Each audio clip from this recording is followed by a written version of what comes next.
কক্সবাজারে চকরিয়া বাস ও মাইক্রোবাসের সংঘর্ষে ৫ জন নিহত হয়েছেন। মর্মান্তিক এই ঘটনায় আহত হয়েছেন আরও ২ জন।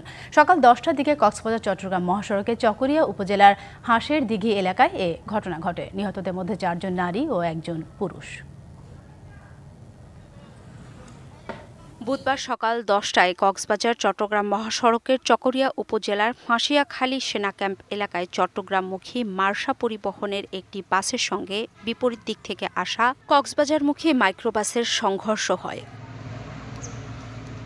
দুর্ঘটনার শিকার সবাইকে মালুমঘাট খ্রিস্টান মেমোরিয়াল হাসপাতাল ও চকরিয়া উপজেলা স্বাস্থ্য কমপ্লেক্সে নেওয়া হয়।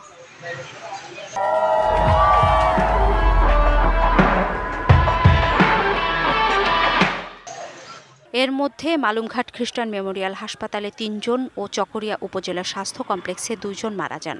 দুর্ঘটনায় গাড়ি দুটি দুমড়ে মুচড়ে যায়। হতাহতরা সবাই একই পরিবারের সদস্য বলে জানা গেছে।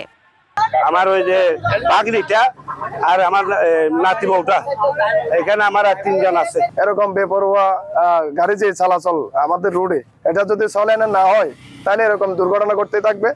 ধারণা করা হচ্ছে তারা পর্যটক কক্সবাজারে বেড়াতে যাচ্ছিলেন। দুর্ঘটনা কবলিত গাড়ি দুটি জব্দ করে হাইওয়ে থানায় নেওয়া হয়েছে। এদিকে একই দিন দুপুর পর্যন্ত ঢাকার আশুলিয়া, টাঙ্গাইল ও ঝিনাইদহে সড়ক দুর্ঘটনায় মৃত্যু হয়েছে ৪ জনের। অর্ঘ্যমিত্রা তরফদার, ডিবিসি নিউজ ডেস্ক।